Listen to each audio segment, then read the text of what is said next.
प्रथम गोलंदाजी मार्कवर सोमेश सावंत. पहिला चेंडू लेप दिला जातोय, पहिला चेंडू जातोय सर.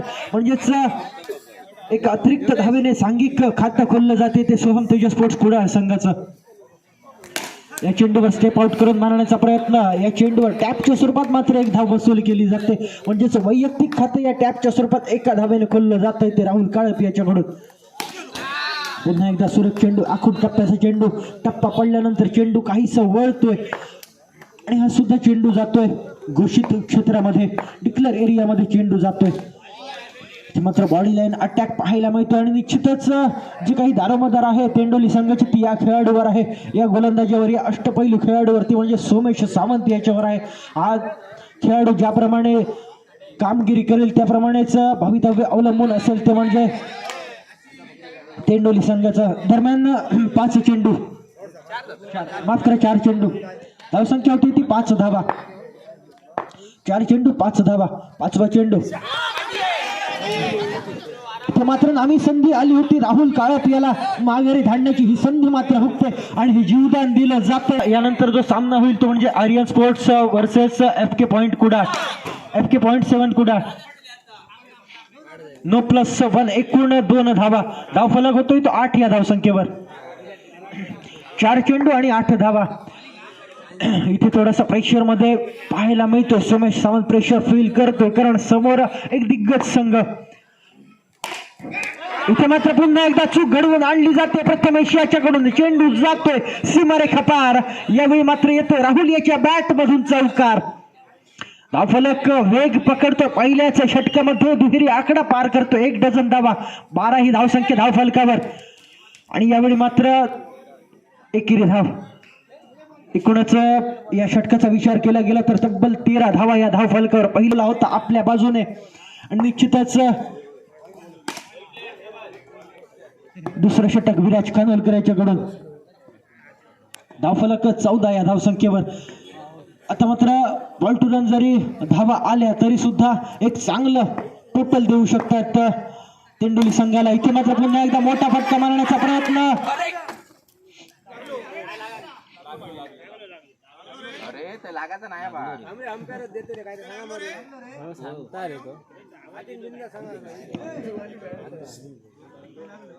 धावफलकावर पाहायला मिळतात.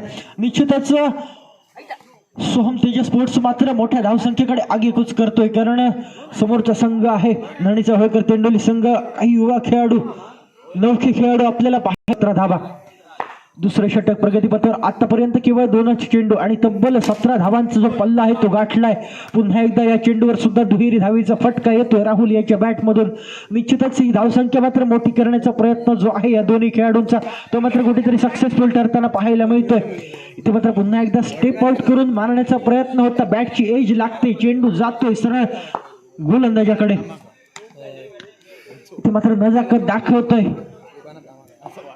पॉइंटच्या दिशेने चेंडू ट्रॅव्हल करतोय. 1 धाव. म्हणजेच धावफलक सुद्धा पाहायला मिळतोय तो 20 या धावसंख्येवर गाठताना पाहायला मिळतोय सोहम तेजस स्पोर्ट्स कुडाळ संघ.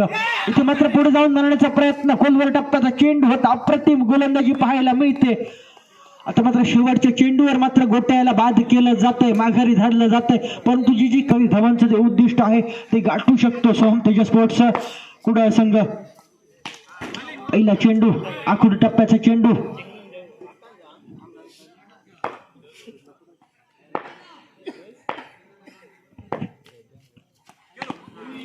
पुन्हा एकदा सुरेख चेंडू परंतु त्यावर सुद्धा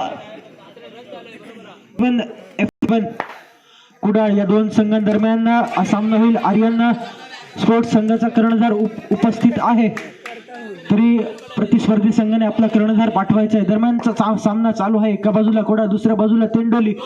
इथे मात्र नोचा चेंडू आणि त्यावर पुन्हा एकदा एकेरी धाव. म्हणजेच नो प्लस 1 एकूण 2 धावा. धावसंख्या होती ती 24 धावा कडून. आणि खराब कामगिरी मात्र हा सामना हिरावून घेऊ शकतात त्यांच्या पल्ल्यातून. दरम्यानचा चौथा चेंडू.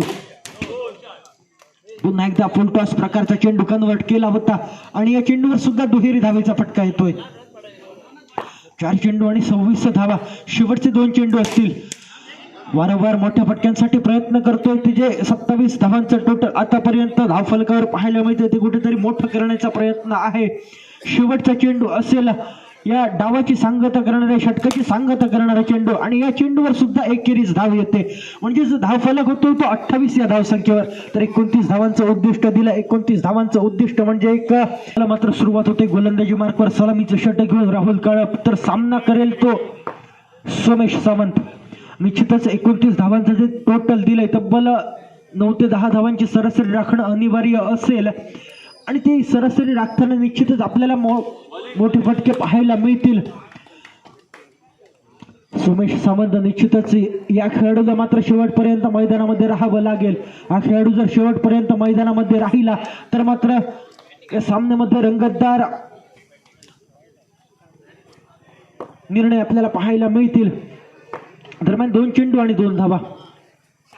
थोडीशी सावध सुरुवात, संत सुरुवात, संयमी सुरुवात पाहायला मिळते तेंडोली संघाकडून. निश्चितच रिस्क शॉट घेणं टाळतोय सोमेश, कारण सोमेश याला माहिती आहे आपण जर शेवटपर्यंत मैदानामध्ये दाखल राहिलो तर मात्र सामना फिरवू शकलो असतो. परंतु सोमेश मात्र बाद होतोय. सोमेश बाद होतोय, माघारी धाडलं जातंय. सोमेश याला पहिल्याच षटकावरील 4थ्या चेंडूवर मात्र बाद होतोय. धावफलक केवळ 3 या धावसंख्येवर. आता मात्र पाहिजे की हा सामना माझ्या आयुष्यातील सर्वात कठीण सामना होता, इथपर्यंत आपण प्रयत्न करत राहिले पाहिजे.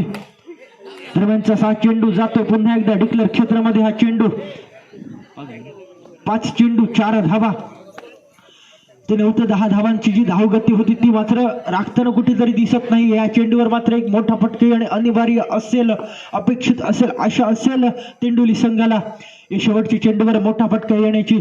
दरम्यानचा शेवटचा चेंडू पहिल्या षटकाची सांगता करणारा पंचांचा इशारा येतो. स्वर चेंडूचा मात्र गडी बाद होतो यष्टीच्या स्वरूपात. विराज याला सुद्धा माघारी जावं लागतं कारण विराज दरम्यान 5 या धावसंख्येवर 2 गडी बाद होत आहेत. पुन्हा एकदा गडी बाद, पुन्हा एकदा माघारी परतावं लागतं. म्हणजेच या षटकामध्ये तब्बल 3 गडी गारद करतोय राहुल आणि निश्चितच आपलं वर्चस्व आहे ते मात्र प्रस्थापित करतोय. 24 धावांची आवश्यकता. 12 चेंडू 24 धावा. पहिलाच फटका येतोय परंतु त्या फटक्यामध्ये प्रोटेक्शन पाहायला मिळते. बाउंड्री लाईन नजीक गोट्या कामे याचं प्रोटेक्शन. निश्चितच ही जी अभेद्य भिंत आहे ना ती मात्र भेदावी लागेल, कारण 11 चेंडू आणि 24 धावा म्हणजेच मोठ्या फटक्यांना पासून सुरुवात करावी लागेल. परंतु जो पत्त्यांचा बंगला असतो त्याप्रमाणे ढास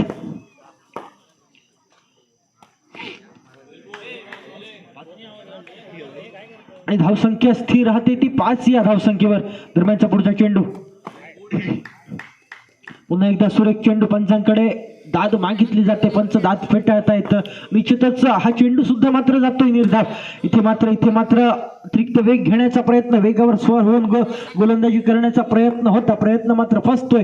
वाईड +1 एकूण 2 धावा. 7 धावा या धावफलकावर.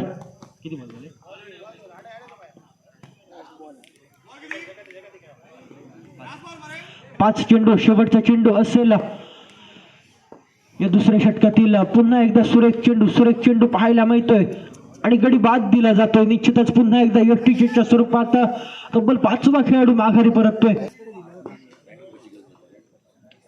शेवटची जोडी मैदानावर. शेवटचं षटक आणि तब्बल 22 धावांची आवश्यकता. म्हणजे 5 चेंडू आणि तब्बल 4 षटकारांची आवश्यकता असेल तेंडोली संघाला. या चेंडूवर सुद्धा एकेरी धाव. आता मात्र औपचारिकताच शिल्लक या सामन्यामध्ये, कारण 4 चेंडू आणि तब्बल 20 धावांची आवश्यकता. आणि 4 चेंडू 20 धावा म्हणजेच प्रत्येक चेंडूवर षटकार. आणि